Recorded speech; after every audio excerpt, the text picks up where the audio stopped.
한 주간도 동영상을 시청하시는 시청자 여러분 안녕하셨죠? 자, 오늘도 여러분들과 함께 요한복음 강해 그 16장 5번째 시간을 갖도록 하겠습니다. 지난주에는 예수 그리스도가 왜 육체로 와야 되는지 그 이유에 대해서 또 어떻게 육체로 오시는지에 대해서 말씀을 우리가 나누었습니다. 예수 그리스도가 각자의 육신의 육체를 입고 오지 아니하시면, 즉 요한복음 1장 14절과 같이 요한일서 4장에 기록된 말씀과 같이 우리 각자의 육신을 입고 오셔야만 내가 느끼고 생각하는 그 자체 그대로를 하나님과 예수 그리스도가 느끼고 체휼해서 각자의 죄와 허물을 감당해 주실 수 있다, 이렇게 말씀을 드렸어요.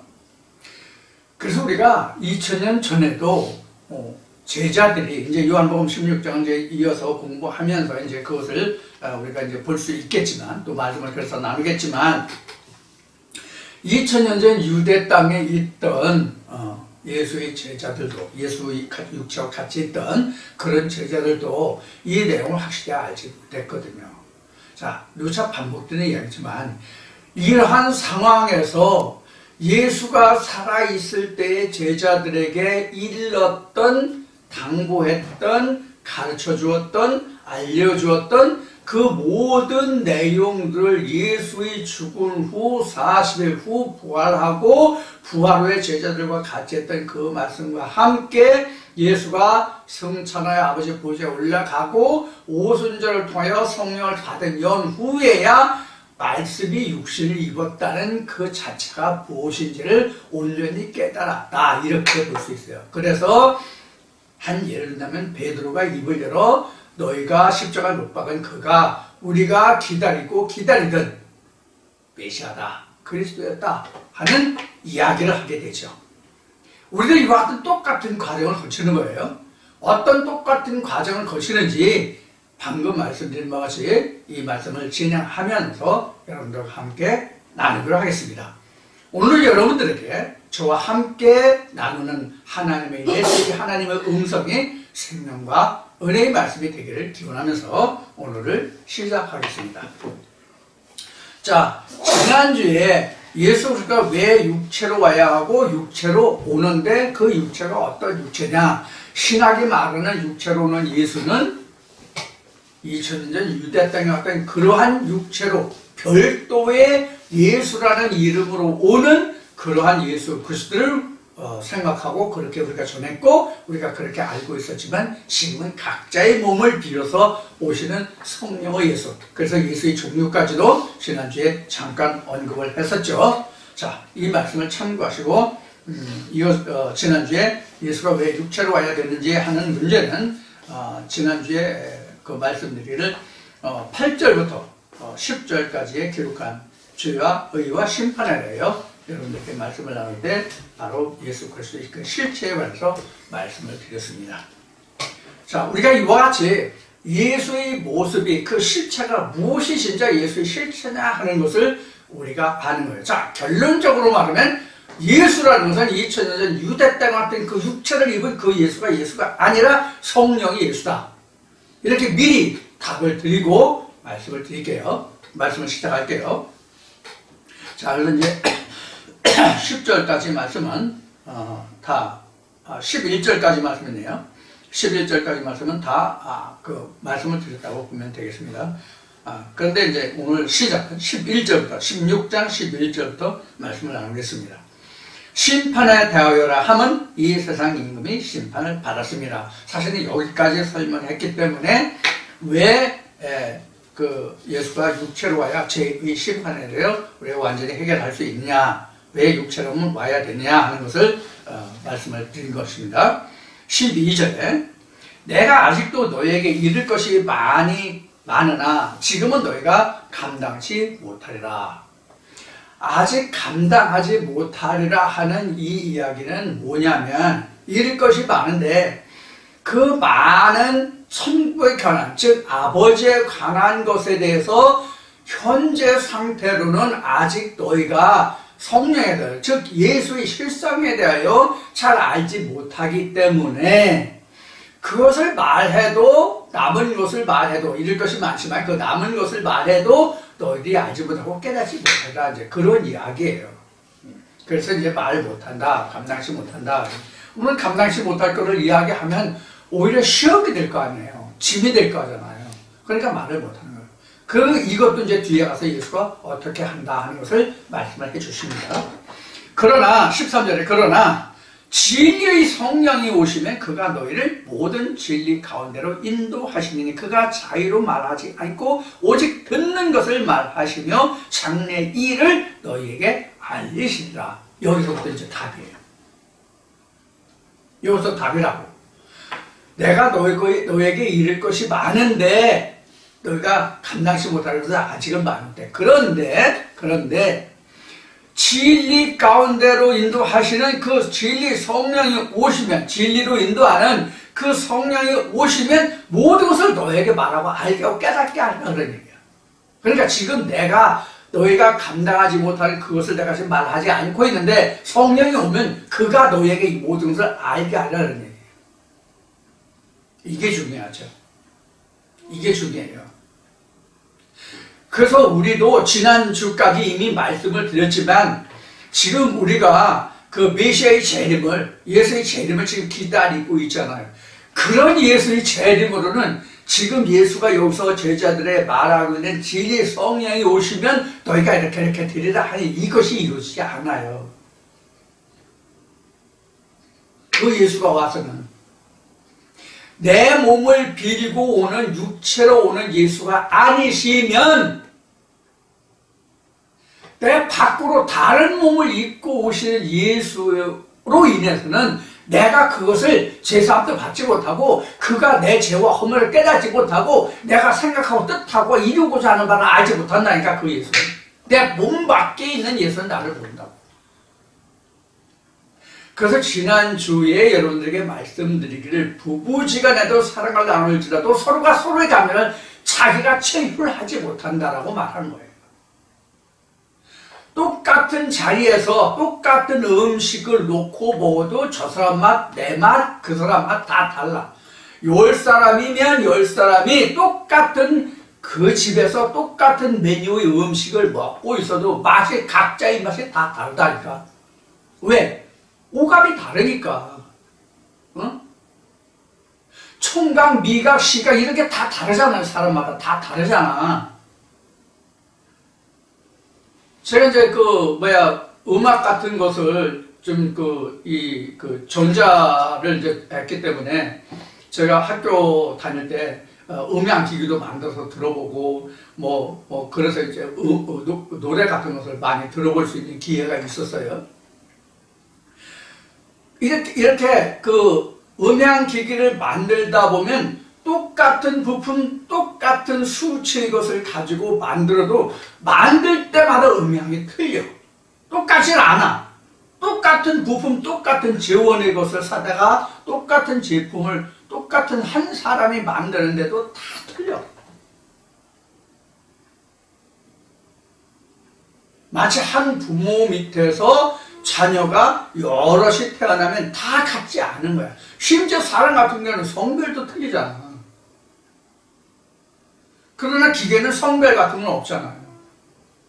근데 음색 그 특색이 다 틀리다니까.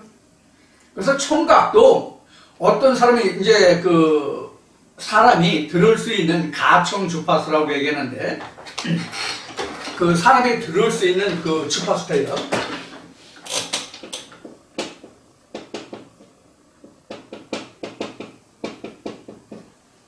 가청 주파수가 있는데 보통 20Hz에서 2kHz라고 얘기를 해요. 이 20Hz라는 것은 이런 얘기예요. 이게 1Hz예요. 단위는 세크예요. 초당. 1초에 20번, 이런 게 20번이 있는 거예요. 20회. 1초에 이런 것이 20회 있으면 이게 20Hz라고 그래요. 우리 음악에서 제일 낮은 그 주파수가 이게 첼로의 그 제일 1번 선에 제일 굵은 거, 그 선이죠. 기타로 얘기하면 1번 선이나 6번 선이나 맨 위에 굵은 선, 그것이 소리가 제일 낮거든요. 그래서 이 현악기는 가늘으면 가늘을수록 음이 높고 예리하고 굵으면 부드럽고 낮아요. 그래서 이렇게 헬즈라는 것을 좋아하는데, 사람이 1초에 몇 번 진동부터 들을 수 있냐면 20번부터 2kHz니까 2kHz니까 kg라고 하는 것은 1000kg거든요. 그러니까 2000번이죠. 2000번. 이런 게 1초에 20번에서 2000번까지 이런 파동이 생기는 것을 들을 수 있다는데, 대체적으로 이렇게 못 들어요. 우리가 1kHz를 사람이 가장 예민하게 잘 식별해서 들을 수 있는 주파수예요. 그래서 요 1kHz를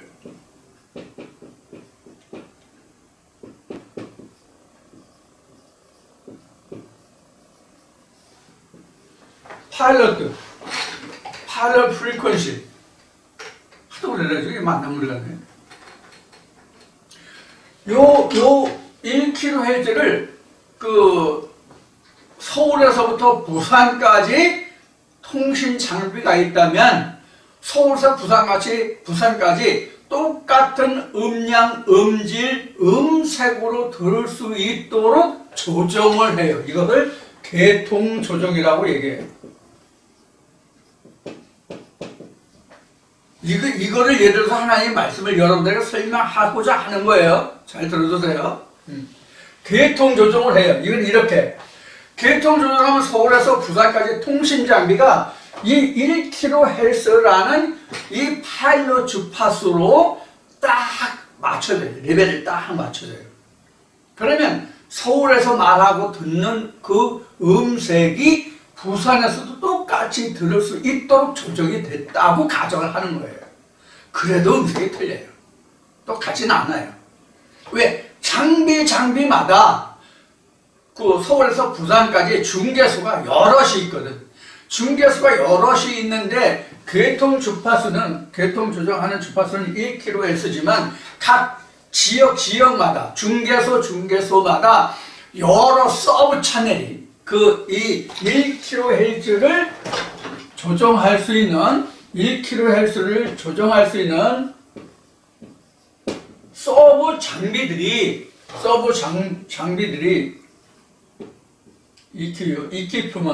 서브 이퀴프먼트가 각자 다르기 때문에 이 서브에서 어떻게 받쳐주느냐에 따라서 1kHz는 다 잘 통화했지만, 잘 연결됐지만 그 낮이 아래 주파수나 그 위의 주파수에 대해서는 똑같은 양으로, 왜? 서브 이퀴프먼트, 서브 장비가 있기 때문에 이 1kHz를 파일럿 주파수로 조정하지만 이 1kHz를 보내는 이 서브 장비가 여러 가지 장비가 다양하게 있기 때문에 이것을 각 사이트, 각 중계소마다 릴레이 스테이션, 중계소마다 어떻게 조정되어 있느냐, 서브 장비가 조정되어 있느냐에 따라서 또 음색이 달라지거든.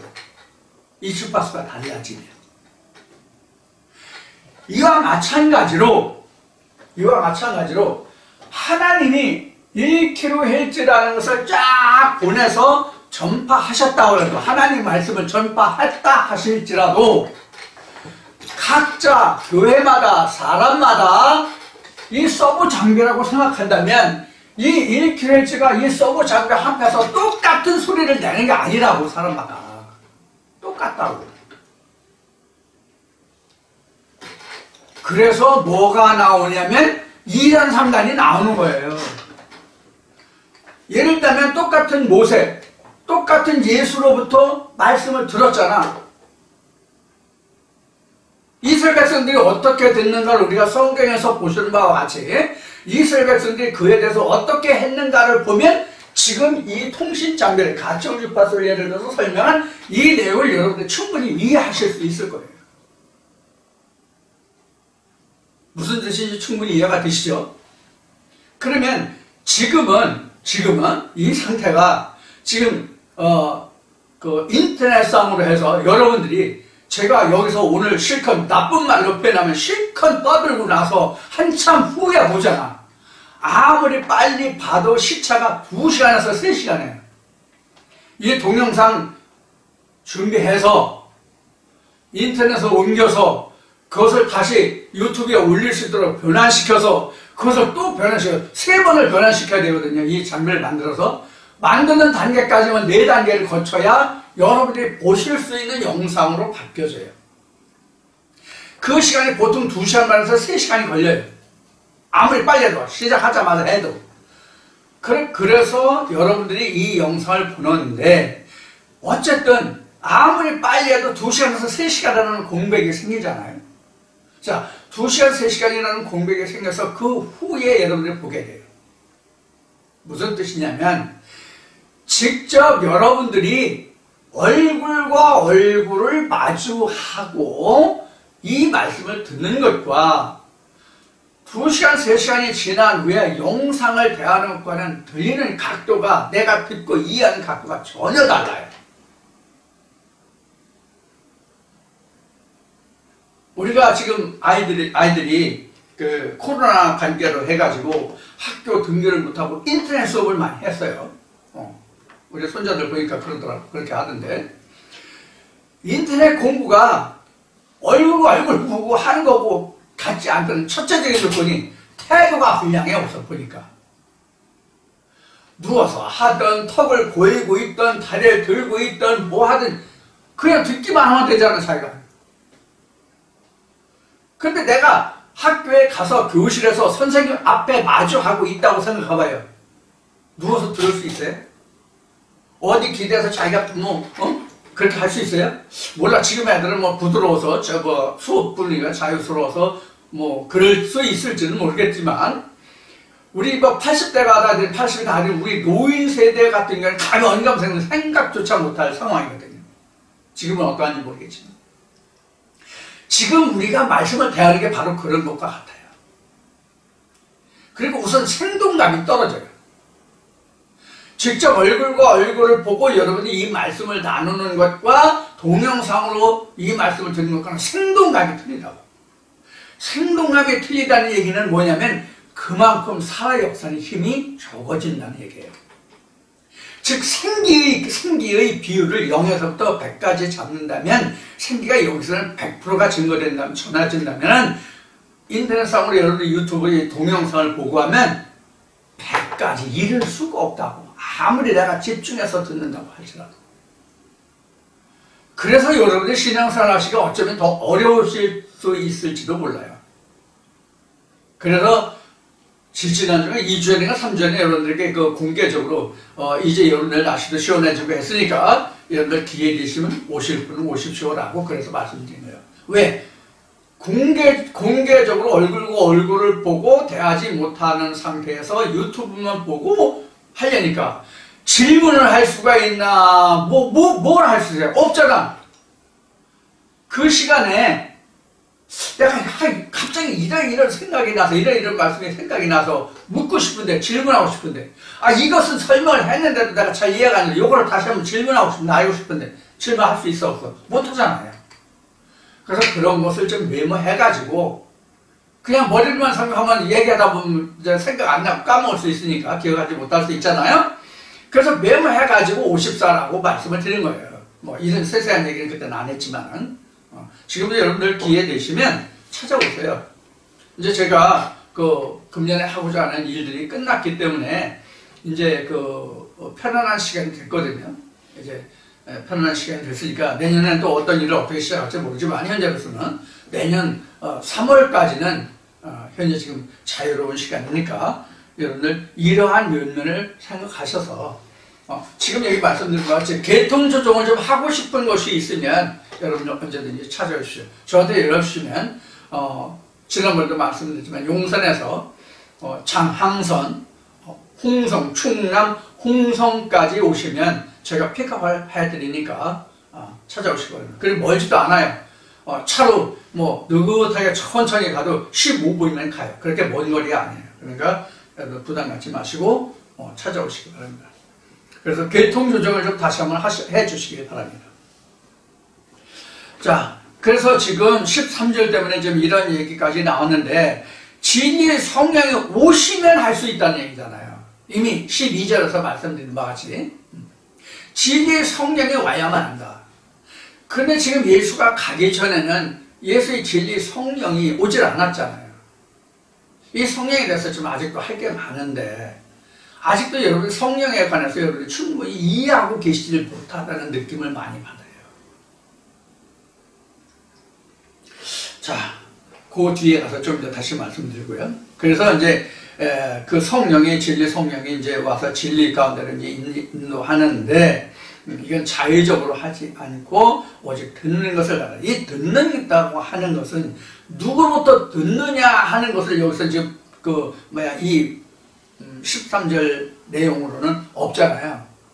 여기서 그렇게 되어 있지만 이 문맥상으로 봐서는 진리 성령으로 듣는 진리 성령이 오직 듣는 그것을 누구로부터 유일하신 참 하나님부터 듣는 그것을 이렇게 해요. 자, 그러면 지금 예수가 말하는 것은 내가 지금은 너에게 말할 수 없지만 너희에게 진리의 성령이면 진리를 알게 하는 성령이 오면 보혜사가 오면 성령이 진리로 인도할 것이라는 얘기거든요. 아직은 너에게 말할 것이 많은데 그것을 이루지 못하고 감당하지 못하기 때문에 이루지 못하는데 진리 성령 오면 그렇게 하리라는 것이거든요. 13절의 이야기예요. 자, 14절에 내가 내 영광을 나타내리니 이게 여기서 내가 내 영광을 나타내니 이것도 보혜사 성령이 내 영광을 나타내는 뜻이에요. 이것이요. 그냥 저기 하는 게 아니에요. 여기서 무릇 14절 그가 내 영광을 이래서 그가라는 대명사가 여기 나왔네요. 그러니까 그가 내 영광을 나타내니까 진리 보혜사 성령이 내 영광을 나타낸다고 되는 거죠. 자, 여기서 우리가 생각해 볼 것이에요. 예수가 영광을 아버지께 돌렸잖아요. 예수가 영광을 아버지께 돌렸는데 여기서는 그가 내 영광을 나타내리니 이렇게 돼 있잖아요. 이게 무슨 뜻인가 하면 나와 아버지는 하나라는 것을 여러분들 반드시 존재해야 돼요.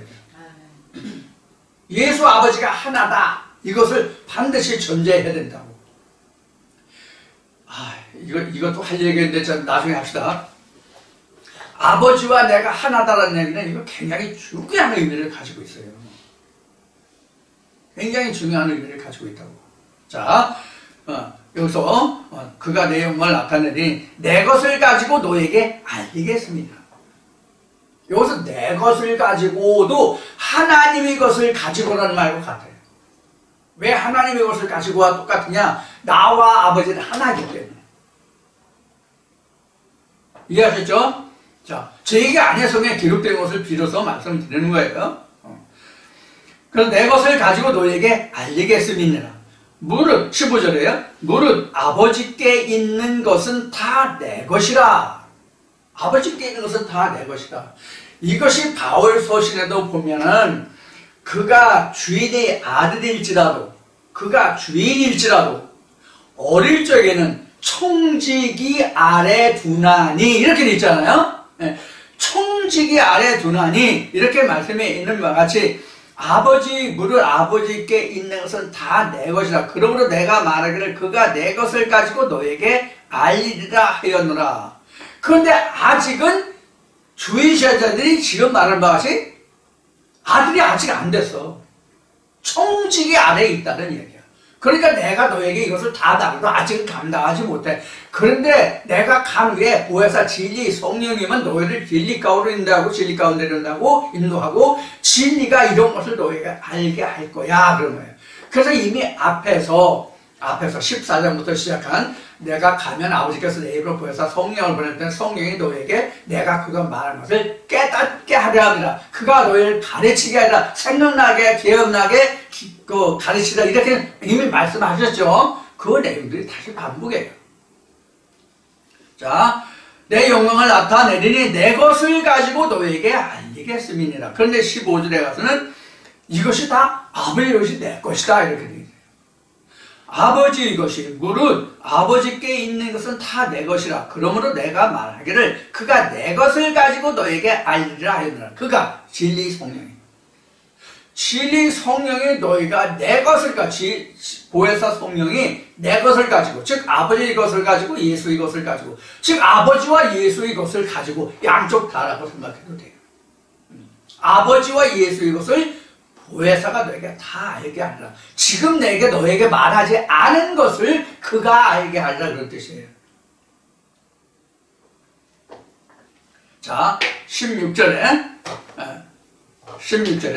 내가 그것을 가지고 너에게 알리리라 하였노라. 조금 있으면, 16절, 조금 있으면 너희가 나를 보지 못하겠고 또 조금 있으면 나를 보리라 하시는데, 제자 중에서 서로 말하되 우리에게 말씀하신 바 조금 있으면 나를 보지 못하겠고 또 조금 있으면 나를 보리라 하시며, 또 그가 또 내가 아버지께로 가미라 하신 것이 무슨 말씀이뇨 하고 또 말하되 이 조금 있으면이라 한 말씀이 무슨 말씀이뇨? 무엇을 말씀하시는지 알지 못하노라 하거늘. 자, 이렇게 해서 18절까지 말씀 봤어요. 이에 관해서 좀 도면으로 그림을 그리고 여러분에게 말씀을 드리겠습니다. 이게 참 여기에 오묘한 뜻이 있어요. 여러분들 이 말씀을 보면서 여러분들 어떤 상황이 연상되는지 모르겠어요. 어떤 것이 연상되는지 모르겠어요. 지금 이런 질문을 한번 던져봅시다. 이 말씀을 이해하기 위해서 여러분들에게 질문 하나 해보겠습니다. 지금 제자들이 예수를 만났습니까? 못 만났습니까?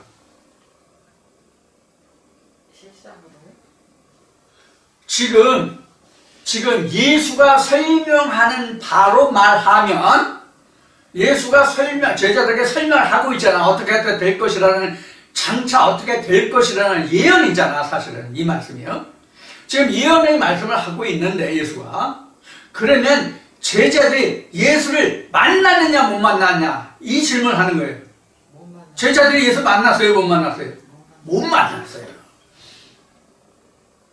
어떤 예수를 못 만났어요? 육체 예수는 만났는데 실상의 예수는 못 본 거야, 아직. 그러니까 이런 얘기가 한마디로 말하면 예수가 제자들에게 말하는 것은 아직 너희는 나는 봤지만 실상의 예수를 못 봤어. 실상의 하나님도 못 봤어. 나를 못 보면서 아버지를 못 봤다고 그랬으니까.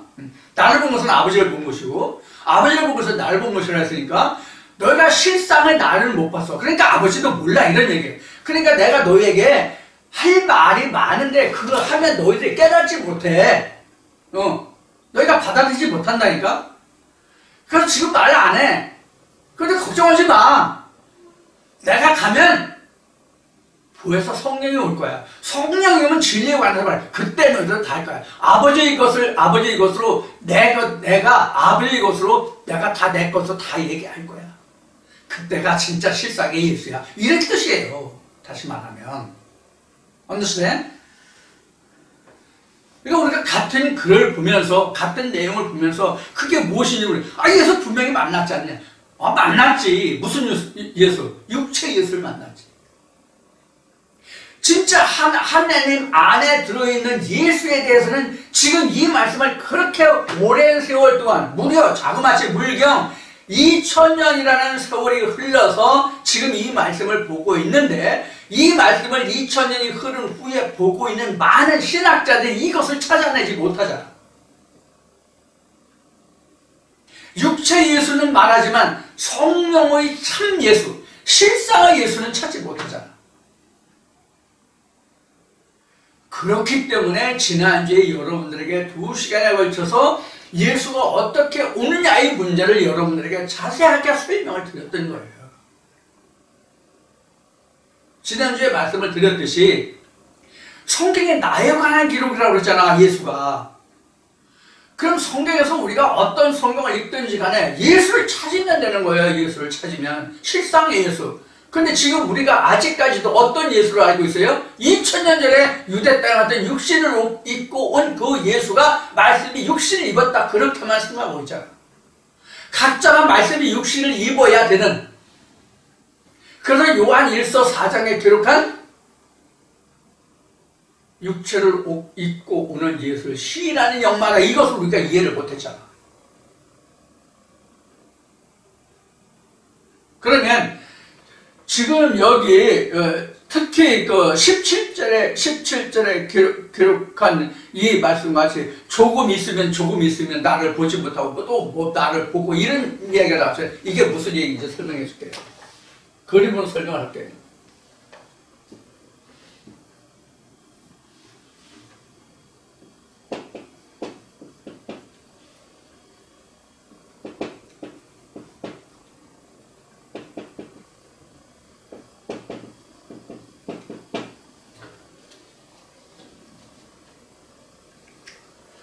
지금 요한복음 16장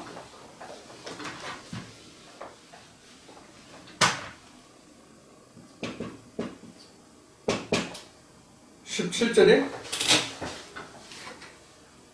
17절부터죠. 조금 있으면 17절에 설명하고 있는 설명을 이렇게 보면 돼요.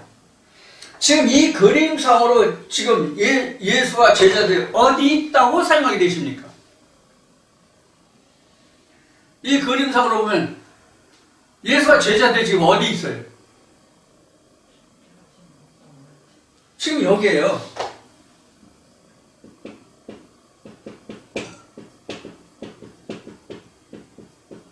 여기 있다고. 이미 성령의 교회에 들어가시는 말씀을 듣고 있다고 말하는 상태의 사람들은 일단 요단을 건넜다고 봐야 돼요. 이게 어디 나오냐면 마태복음 11장에 예수가 말하기를 천국은 세례 요한 때부터 침노를 받는다라고 기록하고 있잖아요.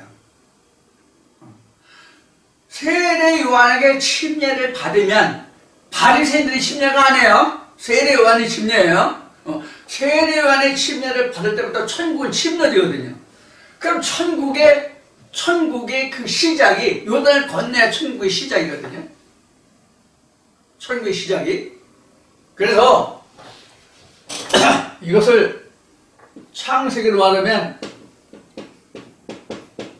창세기 1장이 이 부분이에요. 애굽 부분이죠. 창세기 2장이 여기란 말이에요. 뭐가 들어요? 생기죠? 그 다음에 창세기 3장이 뭐예요? 생명과죠? 여기는 그러면 생기보다는 생기도 생기지만 여기는 선악과라고 얘기합시다.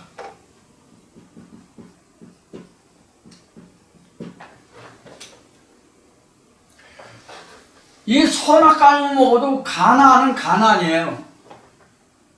근데 가나안 본토가 아니라고. 여기가 본토거든. 여기도 가나안이라고. 가나안 지경 내에 있는 여리고성. 전체로 말하면 가나안 땅 안에 있는 여리고라고. 여리고성이라고. 이걸 원으로 본다면 이런 거예요.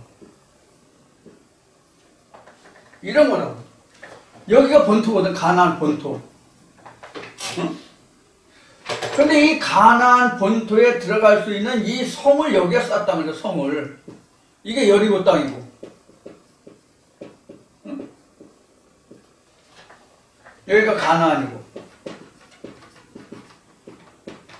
그럼 자연스럽게 이게 홍해, 요단 이렇게 되죠. 일단 보면 가나안, 여기가 애굽이고 여기가 홍해, 여기가 요단이 되죠. 전체적인 이스라엘 백성들의 그 출애굽 여정으로 보면. 그런데 본토 안에 들어가면 또 이렇게는 안 된다 말이에요. 가나안에 들어가면 이렇게는 안 된다. 성경은 사실은요 이거 기록하지 않은 거예요. 따지고 보면 성경은 이거 필요 없기 때문에 기록하지 않은 거예요. 성경. 그래서 성경에 애굽 얘기 얼마나 있어요? 성경에 애굽 얘기 얼마나 있어요? 없잖아요. 애굽에 관한 설명이 없는 것이 바로 이러한 원인이에요. 그래서 지난주에도 말씀드렸어요. 성경은 이스라엘 백성 앞에, 교회 다니는 사람 앞에 보내진 것이다, 이렇게 얘기할 거예요. 제가 신학에서는 어느 서신은 누구에게 보냈네, 로마서는 로마 교회에 보내졌다, 바울이 로마 교회에 써서 보낸 편지가 로마서다, 이런 식으로 배우거든요. 그러니까 신학에서는 수신자가 누구냐, 이렇게 이제 배워요. 그 수신자라고 하는 그 자체가 사실은 성경적으로는 맞지 않다는 얘기예요. 신학은 그렇게 말하는데, 각자가 다 이 말씀으로 받아서 하나님의 백성에 대해 모두에게 보낸 편지예요. 물론 이때 당시에는 로마서라면 로마 교회에 보낸 편지가 돼서 로마에 있는 사람들만 이 편지를 받아봤을 것이죠. 그럼 로마 교회에 있는 사람들은 그럼 다 이 편지를 받아왔나요? 아니죠. 로마 교회를 담당하고 있는 어떤 책임자에게 이 말씀이 전해졌겠죠, 편지라도. 그럼 그 책임자가 바울의 서신을 받아서 우리 사도인 바울이 우리 교회에 이렇게 얘기했다, 하나님의 말씀이 어떠하다고, 이런 식이 될 거죠. 로마 교회는 모든 사람에게 보내는 게 아니잖아요. 이것도 정확하게 말하면, 그때 당시 상황을 놓고 말한다면, 정확하게 말하면 로마 교회의 책임자에게 보내졌다, 수신자는 로마 교회 책임자가 수신자다, 이렇게 말해야 나는 옳을 것 같아요. 물론 대상은 로마 교회 사람들이지. 그러나 그 편지를 받는 당사자는 한 사람이란 말이에요. 그 한 사람에게 보내서 그 말씀이 로마 교회 모든 사람들이 들을 수 있게 되는 것 뿐이죠. 그런 의미에서 보면 모든 성경이 이 지구촌에 있는 모든 인간에게 보여진 거예요. 보내진 거예요. 보여진 게 아니라 보내진 거예요. 써진 것이고 보내진 것이라고. 이 말씀이 다른 말씀으로 하면, 하나님이 이스라엘 하나님만 되느냐? 아니다. 이방인의 하나님도 되느니라, 이 말씀을 같은 거예요. 이 말씀이 곧 하나님이시니까. 근데 하나님은 살아 역사하지 못하기 때문에, 영이라서. 이거 영이잖아요. 영이라서 살아 역사하지, 일을 하지 못하기 때문에 사람을 들어서 역사하시는 하나님, 이렇게 성경을 기록하고, 이것이 다른 말로 하면 말씀이 육신 입었다, 즉 하나님이 인간을 입었다, 그런 뜻이에요. 마치 무당들이 그 신내림을 받은 무당이 있고 배운 무당이 있고 똑같잖아요. 무당이 신학도 말하면, 하나님도 말하면, 하나님의 신을 받은 목회자가 있고 신학으로 배운 목회자가 있고, 무당도 신내림을 받은, 즉 작두 타는 무당이 있고 작두 못하는 무당이 있고, 이렇게 말하는 것과 같은 맥락으로 이해하시면 돼요. 자, 그래서 지금 예수와 제자들이 지금 요단에 있어요. 요단에 있단다. 여리고평에 있어요, 지금. 그래서 이 여리고성에 함락됐다고 하는 것은 현재 우리 각자로 보면 육체 예수가 떠나가고 진이 성령의 예수가 왔다. 그게 바로 뭐냐면 가나안 본토다, 그 얘기예요. 하나님의 실체 예수의 실체라 하는 얘기예요. 그게 각자에게 천국이 되는 거예요. 이렇게 각자에게 오신 예수가, 성령으로 오신 예수가 내 안에서 나와 똑같은 생활하는 거예요. 그래서 계시록에 보면 내가 내 안에 들어오면 너와 내가 함께 더불어 먹고 마신다, 영생에 이른다, 뭐한다 라고 기록하고 있는 거란 말이에요.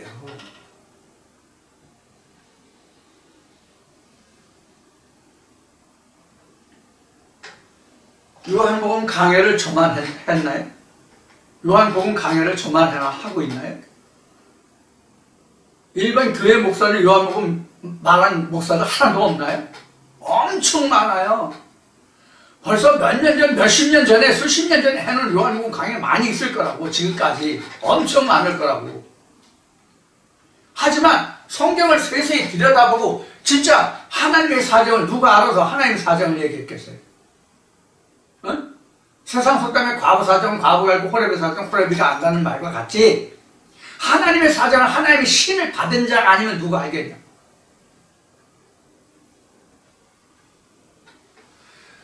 자, 그래서 지금 제자들도 아직 여기서는 육체 예수를 알고 있다고. 자, 이제 여기 창세기 1, 2, 3장에 있고 앞에 이제 요것을 출애굽 얘기를 했죠. 출애굽 여정을 얘기했잖아요. 모세가 어디서 죽어요? 모세가 어디서 죽어요? 요단강, 이 요단강이다 이가 요단강 앞 느보산에서 죽죠.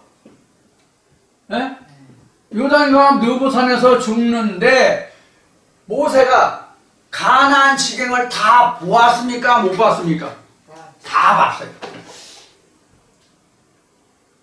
그럼 모세가 요단강 건너서 가나안 땅을 다 바라봤다는 뜻은 모세가 시내에 좋아서 이 가나안 땅, 이 넓은 지역 끝끝까지 다 관통해서 봤다는 뜻이에요? 그런 뜻이에요? 뭐 독수리가 시력이 좋아가지고 2km가 4km까지 본데, 예? 독수리가 시력이 좋아서 4km까지가 얼마나 본데, 실제로 그럴 것 같아요. 독수리가 이렇게 날다가 요사이는 기옥이라든가 그보다 전에 그 KBS에서 동물의 그 왕국인가 그거 보면은 독수리가 날아가다가 바다에서요 큰 생선을 채가는 낚고 가는 그런 영상이 있거든요. 그러면 물속에서 노는 고기가 어떻게 어디 움직이는지를 알아야 낚고 갈 거 아니야. 독수리가 높은 상모에서. 그럼 그것을 볼 정도로 시력이 얼마나 좋은 거야. 저 같은 경우는 바다 가서 물고기, 물가에서 이렇게 고기 노는 거, 이거 따라가는 거 겉으로 올라와요. 물속에서 왔다 갔다 하면 물결이 조금만 쳐도요, 얼렁가지고 이게 그 위치가 정확하게 나타나지는 않거든요. 자, 여하튼, 모세가 가나안 지경을 바라보았다라고 되어 있어요. 느보산에 올라. 그럼 하나님이 이제 모세의 옷을 벗기고 그 옷을 여호수아에게 입게 해줬죠. 그래서 여호수아가 모세의 대타를 이어서 이제 가나안을 정복하게 되는데, 여하튼 모세는 느보산에서 죽어. 어디에서? 요단강 건너 요단강가에서 느보산에 올라서. 이게 무슨 뜻일까요? 이게 무슨 뜻일까요? 좀 범위를 좁혀드릴게요. 예수가 한 말이에요. 예수가 한 말이에요. 어떤 얘기냐면 모세의 글에 기록한 것이 다 나에 관한 기록이다 이 얘기예요. 이 이야기가 모세가 가나안 땅을 다 보았다고 한 뜻이 모세의 글에 다 나에 관한 기록이다 하는 것과 같다는 뜻이란 말이에요. 그게 왜 같으냐? 모세의 글에 뭐가 돼 있어요? 가나안에 관한 기록이잖아요. 사실 천국에 관한 기록이잖아요. 모세의 글도. 그런데 이스라엘 백성은 그것을 몰랐을 뿐이지. 그러니까 모세가 말한 그 이야기는, 즉 가나안 지경을 못 들어봤다는 얘기는 예수가 말한 내가 곧 천국에 관한 거야. 가나안에 관한 이야기가 곧 내 얘기야. 이와 같다 하는 말이에요. 이제 이해되셨죠? 자, 그래서 지금 17절, 18절에 요한복음 16장 17, 18절에 기록하고 있는 예수가 제자들에게 조금 있으면 이라는 말 뜻은 이런 뜻이라고. 지금 제자들 여기 있잖아요. 예수가 여기서 승천해요. 예수가 승천한다고. 누가? 육체 예수가 승천한다고. 예수가 이제 없다는, 육체 예수가 없단 말이에요. 그럼 여기는 누가 인도해요? 성령으로 오시는 예수가 인도하거든요. 여기까지는 여기까지는 육체의 예수가 인도하셨다면 이 가나안 본토는 성령의 예수가 인도한다고. 이게 진리영이라고. 이게 진리영. 진리영이 가나안에 대해서 이제 모든 것을 설명한다. 깨닫게 한다. 가나안에 대해서 너에게 할 말이 많은데 아직은 안 돼. 감당이 못해.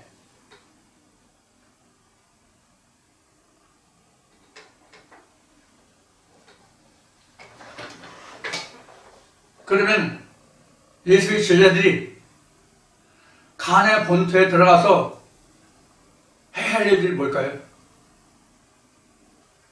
가나안 본토에 들어가서 해야 할 일이 뭐예요? 성경에서 한번 답을 찾아봅시다. 이스라엘 백성들이 예수의 제자들이 뭐 이스라엘 백성이라고 해도 되고 가나안에 들어가서 했던 일이 뭐예요?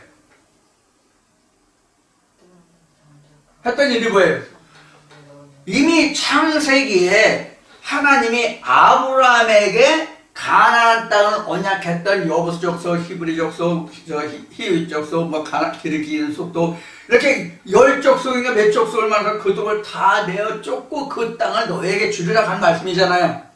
자, 그럼 이스라엘 백성들이 가나안 땅에서 한 게 뭐예요? 전쟁했잖아요. 왜? 본토 족속이 있었잖아. 지금 얘기한 것 같이 여부수 족속, 히위 족속, 기르기엘 족속 뭐 이렇게 해서 그 족속들이 이미 살고 있잖아. 쉬운 일 한마디로 해서 가나안 족속들이 살고 있잖아. 이 가나안 족속은 어디부터 다시 또 거슬러 올라가야 되냐면 노아의 홍수 심판까지 거슬러 올라가죠. 그 위로 올라가면 또 이제 아브라함, 그 올라가면 맨 위에 가면 이제 아담부터 시작되지만, 자, 이런 이제 과정을 거쳐서 가나안 땅이 이렇게 이제 아브라함 후손들에게 물려주는 그 과정이 이제 기록이 된단 말이에요. 이게 이제 우리가 성경에 보는 출애굽의 여정이죠. 이런 과정을 거쳐서 이스라엘 백성들, 예수의 제자들이 가나안 본토에 들어가요. 이미 이때는 예수가 있을 때는 가나안 본토가 아니죠. 사실은요. 실제 땅의 가나안 본토가 아니죠. 하나님의 영적 가나안 본토를 말하는 거죠. 그래서 여기는 곧 우리의 마음이라고. 그래서 예수가 육체를 입고 오신다는 예수가 각자 마음의 내 땅에 오신다고 한 거예요. 이거 1장에 나와요. 자기 땅에 오매 어둠이 받아들이지 않고 세상이 땅이 받아들이지 않았다. 이렇게 설명하고 있는 부분이에요. 자, 이와같이 요한복음 16장 17절 18절은 바로 이 부분을 이야기하고 있다는 얘기예요. 그래서 우리가 여기에 육체를 입고 온 이 예수는 I am that I am이 아니에요. I am that I am이 아니라고. I am that I am이 아니라는 뜻이 뭐냐면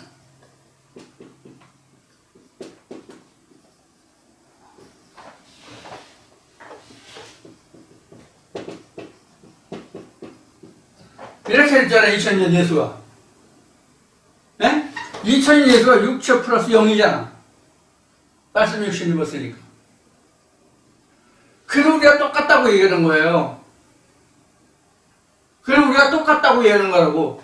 이것은 I am that I am이 아니야. 이 육체는 I am that I am이 될 수가 없다고. 우리 물리화학에서 우리 그 세상의 모든 물질을 뭐를 가져요? 질량을 가져요. 질량. 세상의 모든 물질은 질량을 가진다고. 질량. 근데 영은 질량이 없어. 영은 질량이 없다고. 영이 질량이 있다면 하늘 못 올라가죠. 영이 질량이 있다면 하늘을 못 간다고. 무슨 뜻인지 이해해요? 무슨 인지 이해하시냐고요? 설명을 드릴게요. 우리나라 금년에 인공위성 성공했죠? 인공위성이 예를 들어 1kg이라고 얘기합시다. 중량이 1kg으로 얘기하자고. 근데 1kg을 1km 상공까지 쏘아 올리려면 1kg이라는 추진력이 필요하다. 이렇게 가정을 해보자고요. 1kg 되는 인공위성을 1km 상공으로 쏘아올리는데 1km를 추진하는 추진력이 필요하다. 그것을 예를 들어서 화약으로 한다면 1kg의 화약이 필요하다. 이렇게 생각한다면, 이렇게 가정한다면 하늘이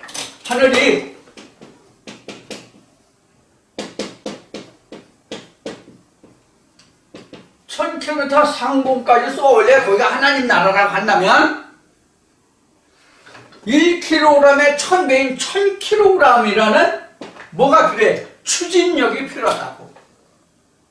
왜? 질량을 가졌기 때문에. 네? 질량을 가졌기 때문에. 그러면 내가 60kg 나가는다고 생각하면 60kg을 1000km 상공의 하나님 나라 아버지 보좌라고 가정했을 때 60kg을 쏘아 올릴 수 있는 추진력이 필요하다고. 그런데 이 60kg을 쏘아 올리는 데 있어서 그날의 대기 상황에 따라서 조건이 왕창 틀려져.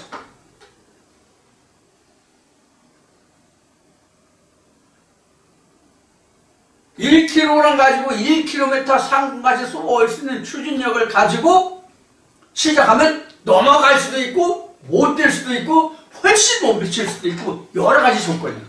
같은 추진력, 같은 질량의 것을 쏘아올렸어도 주변 대기 상황에서 예를 들어서 태풍이 왔다 그러면 실패할 수도 있어.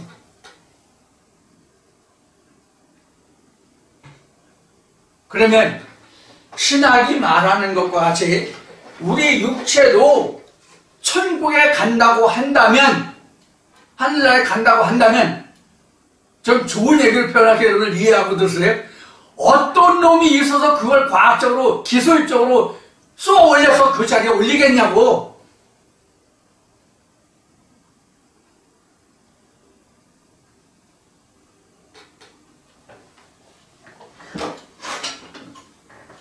이런 황당한 일이 있는데도 이런 걸 전혀 생각하지 못해. 몰라, 저는 자연계를 바라보는 사람이라서 이런 것에 대해서 생각하는지 모르겠지만 신앙에서 이런 걸 전혀 생각 안 하는 모양이야. 그 유능한 목사님들이, 신학 박사님들이.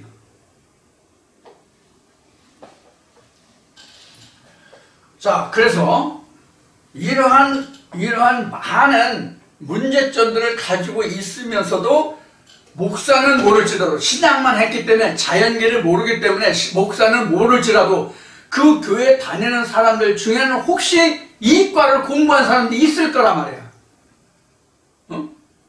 이과를 공부한 사람들이 있을 거라고, 이과계통 출신들이. 그럼 그 사람들은 이런 거 한 번도 생각하지 못하나? 그럼 어떤 문제부터 풀려요? 사도행전에 있는 2000년 전 예수가 구름 타고 올라갔던 이 자체를 물음표로 우선 달아볼 거 아니야.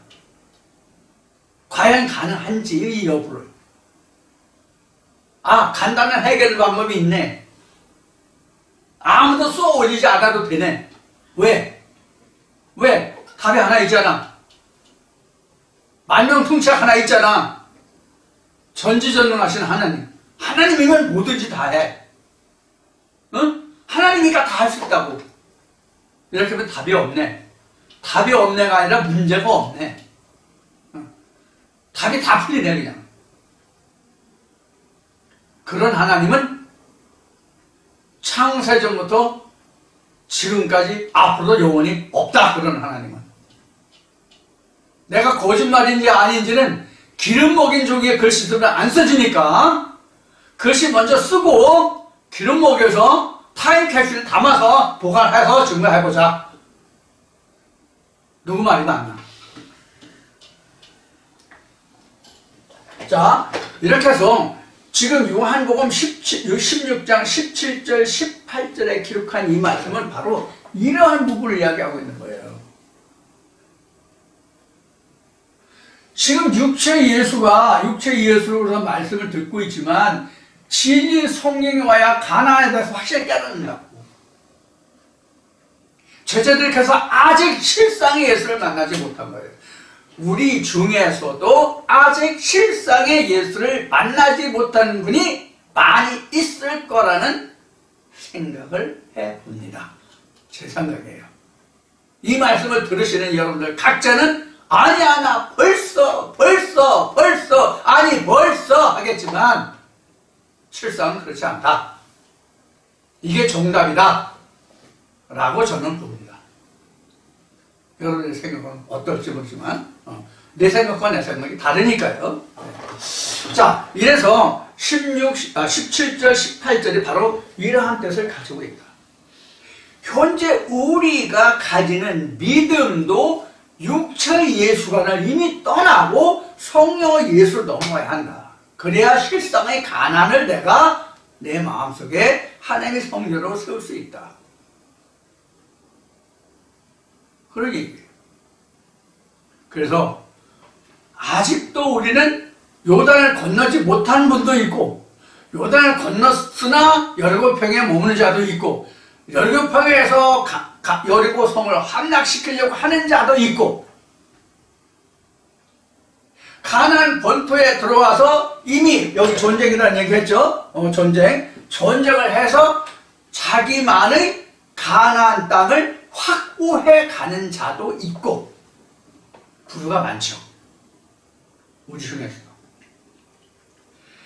그래서 우리가 똑같은 하나님의 말씀을 문자적으로는 글자로는 똑같이 보고 있지만 이 말씀 속에서 누가 하나님의 이상을 바라보고 실상의 가나안을 자기 땅에 마음의 땅에 만들고 있느냐 하는 문제가 돼도 된다 하는 얘기예요. 여러분들 이런 거 모르면 이런 걸 알지 못하고 듣지 못하면 여러분들 도전 못해요. 내 마음의 땅에 가나안 본토를 건설할 수 있도록 도전을 못한다니까 이런 것을 모르면. 그래서 앞에 얘기했듯이 요한복음 강의한 목사들이 없어요? 요한복음 강의 설교가 뭐 유튜브 보면 없어요? 무수히 많아요. 그러나 지금 사도 요한이 기록한 요한복음의 실상을 누가 알게 하느냐 그런 얘기예요. 자, 여기까지 말씀드리고 잠시 쉬었다가 다시 시작하겠습니다. 잠시 후에 뵙겠습니다.